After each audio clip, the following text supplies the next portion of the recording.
Hey, real quick before getting into this video, just gonna let you know what you're about to watch. So I actually made this entire video prior to the news that Kirk Cousins was gonna get benched. So unfortunately, this is all kind of outdated. I still think it's worth watching in terms of like the context of why Cousins was benched and all that, but obviously it's I'm talking about it in terms of like, should Cousins be benched when I'm making this video? Obviously we know that now he has been benched, so that changes things. But still, nonetheless, figured it's still worth posting, so hope you enjoy. All right, let's talk about Kirk Cousins and the Atlanta Falcons here, who, I mean, there's no getting around it. It's not going well, right? I mean, there's a lot of issues with the Atlanta Falcons. Hey, they won the game, but let's talk about what the issues are. Also, the positives that did happen. We'll get a little bit into that. There wasn't that many, but we can still talk about it. First, let's start off with the play you see on your screen. It's going to be a design stunt on a 3rd down and 5, and it really does feel like the Atlanta Falcons give up a lot of pressure, and if you can get pressure on Cousins, it's going to probably go well. That's the concept that the Falcons are going to be running right here. You have 3 players running different lengths down the field. Usually it's that more middle route that gets open.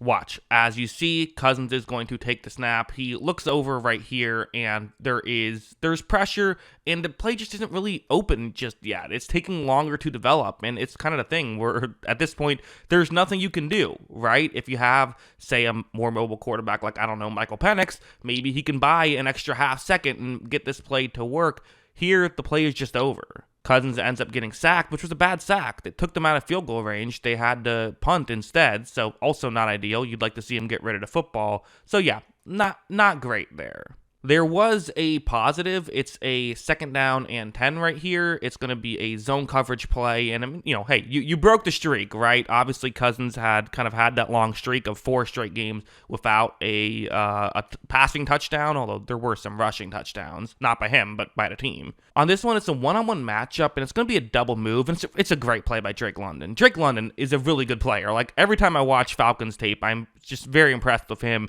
I feel like I'm always saying, like, wow, what an impressive performance. I know he only had 50 yards, but trust me, it was really good. Watch this route. Going to fake as though he's going over the middle, and then when he goes deep, Jones bites on the fake, and this is just wide open. Cousins, I mean, this is easy throw and catch. As you see, Cousins is able to make the play work, and they're able to get into the end zone. Again, you get stuff like this, Cousins can still play.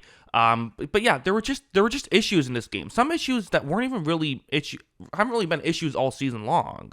Like, for example, this play, a key play, a 3rd down right here. It's going to be a one-on-one matchup. You see the curl route. That's where Cousins is looking. He's going to take the snap. It's Darnell Mooney, who him and Cousins have had a really good connection. It appears as though they're on the same page. Cousins is timing this right around where you would time it if this is where the throw is going.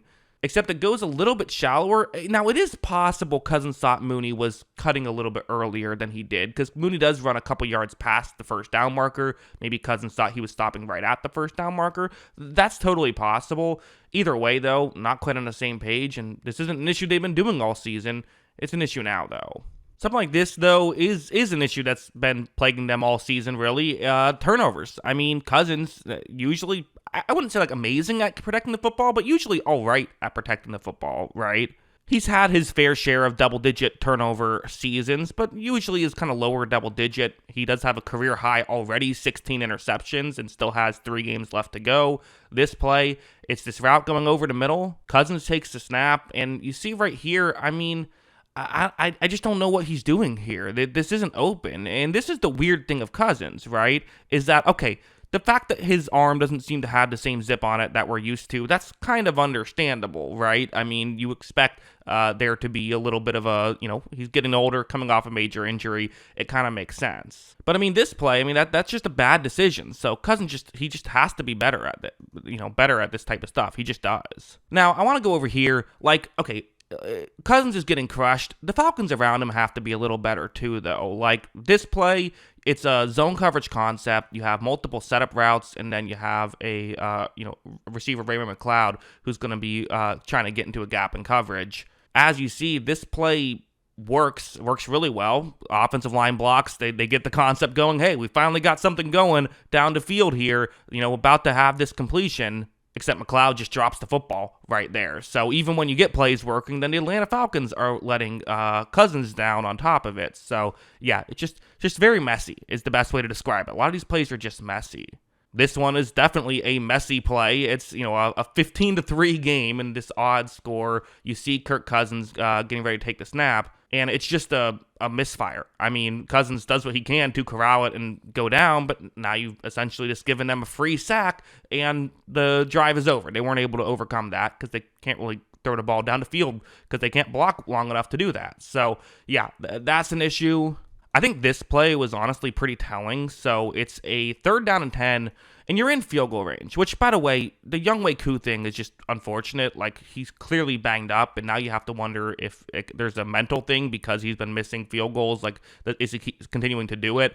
But you're in field goal range. He's made a 48-yard field goal attempt already this game. You should assume that he can make one from here as well. Sure, it's always better to be closer, but the reality is 3rd down and 10, most teams that have a quarterback that they even somewhat trust are throwing the football here and just tell your quarterback, hey, make sure you don't take a sack. Maybe you have an easy check down for him to be able to throw it away, something like that. Here, though, Cousins takes the snap. He hands the ball off to Bijan Robinson. I mean, that's all they do. They don't even let Cousins take a chance there. I mean, I was kind of talking about the Colts earlier this week, saying, wow, they really don't trust Anthony Richardson running on 3rd down and 10 and on 3rd down and 9.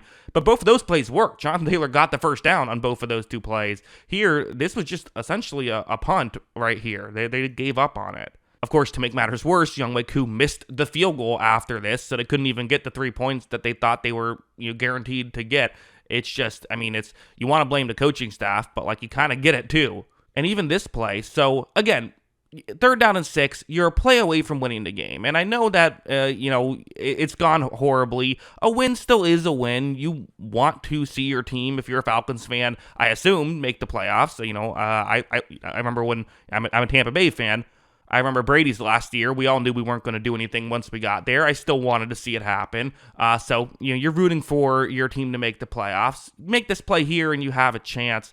The Raiders are going to show an all-out pressure right here because they're assuming the Falcons, essentially, they want the Falcons to throw the football, right? The Falcons could burn 45 seconds by running the ball, but is that the best play here? Because, then you're essentially guaranteed that the Raiders will get the ball back, albeit deep in their own territory and needing a touchdown.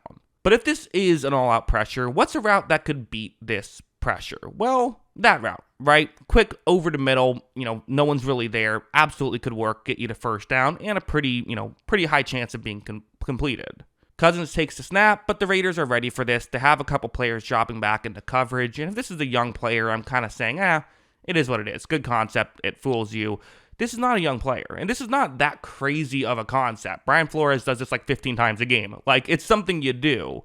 Here, Cousins, honestly, that was close to being picked. And if that was picked, I don't know. If it can be picked cleanly, could there be a deep return? That could have cost them their season, essentially. It was a hair away from doing it. So the defense survived, but you don't really want to be surviving against the team that heading into this game and now still holds the number 1 overall pick if the season ended today. It's just not ideal. But yeah, that's what I think about all this. What do you think? Let me know in the comments below. What are your thoughts on Kirk Cousins and his performance? Always love hearing from you. And of course, as always, thanks for watching.